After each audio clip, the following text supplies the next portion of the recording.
We celebrate today the feast of the Holy Apostle Thomas, who was called Didymus.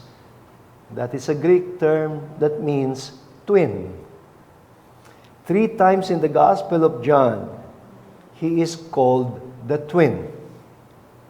Meaning, well, in Tagalog, kambal.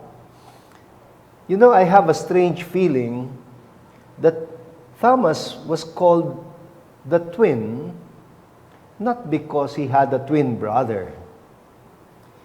He must have been given that nickname because he had a tendency to be consistently double-minded about many things. In Tagalog, we have the expression, pagdadalawang isip. Half of him wanted to believe, but the other half did not. Perhaps a little bit like the Gollum character in the movie Lord of the Rings, who loved and hated the ring at the same time as he loved and hated himself.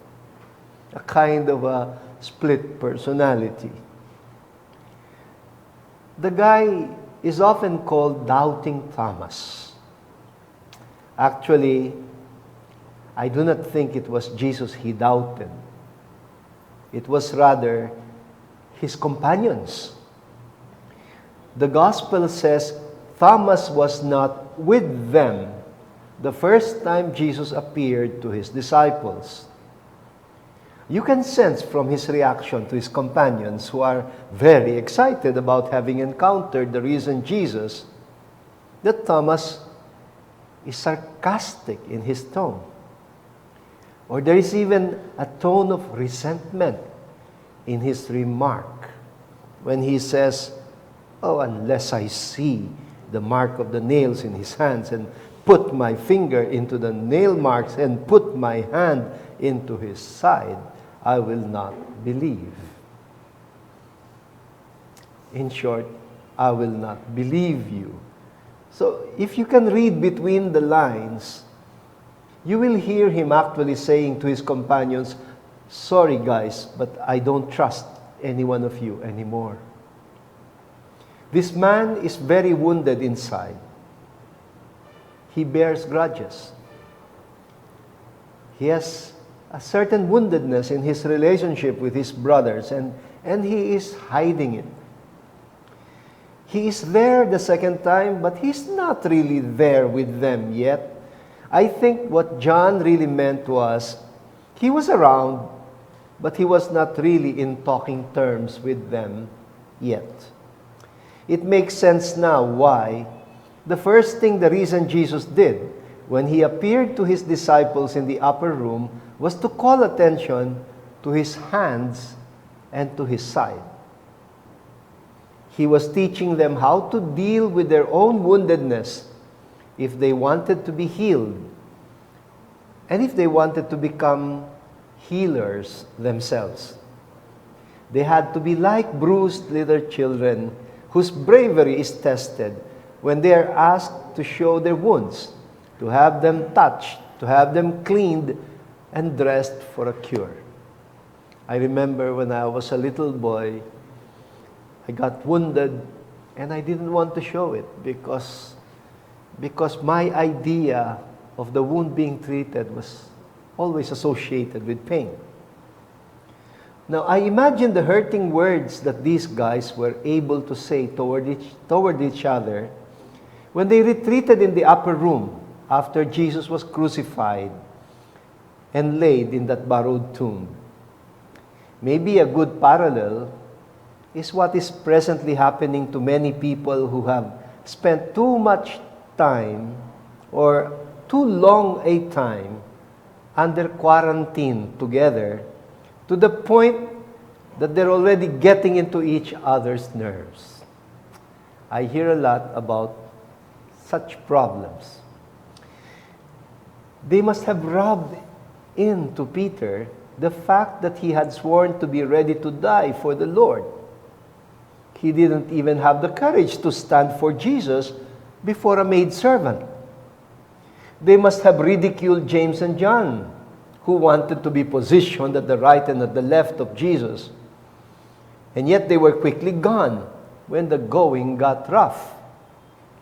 Well, of course, we have at least one gospel that is claiming that John was there, but don't ask me who wrote it. They must have asked each other, "Where were you when he was arrested? When he was sentenced to death? When he was crucified?" Luke tells us the two disciples had in fact already decided to quit. They had decided to retreat to the nearby village of Emmaus. I call them defectors. These disciples shared only one thing in common. After Jesus died, they were all badly wounded and traumatized. There is no end, to our capacity to hurt each other. Not just physically, but more painfully, emotionally, or even spiritually. Sometimes we don't realize that we say hurting words to each other. Our cruel words can cut, and the wounds can be really clean and deep. And these guys who surrounded Jesus were no exception. That is why I usually say that the real proof to the resurrection was not the empty tomb.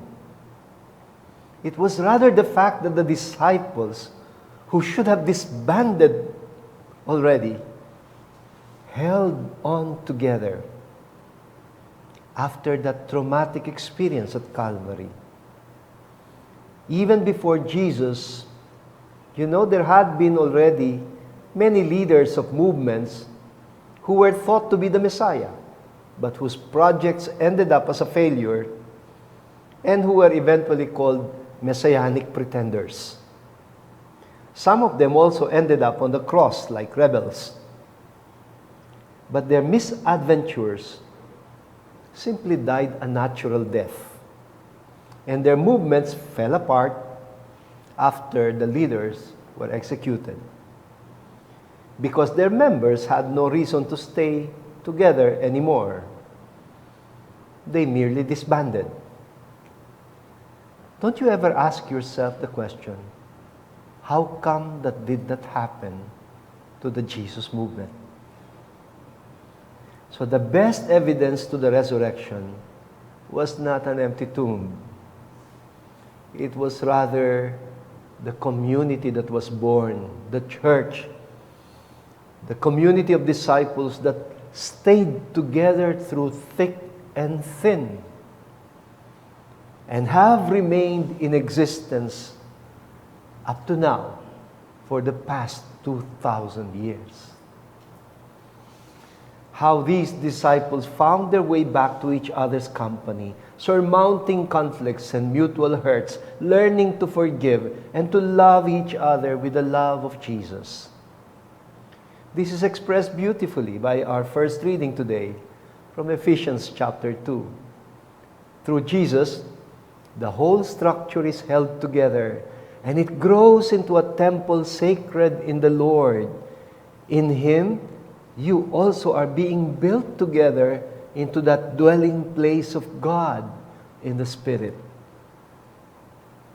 So after explaining what I call the possible background to the nickname Didymus, or why Thomas was called the twin, at one time in a Bible study, somebody asked me, how come the nickname stuck with Thomas, even after he had already confessed Jesus as his Lord and his God, and had already outgrown his double-mindedness? And my only guess is this.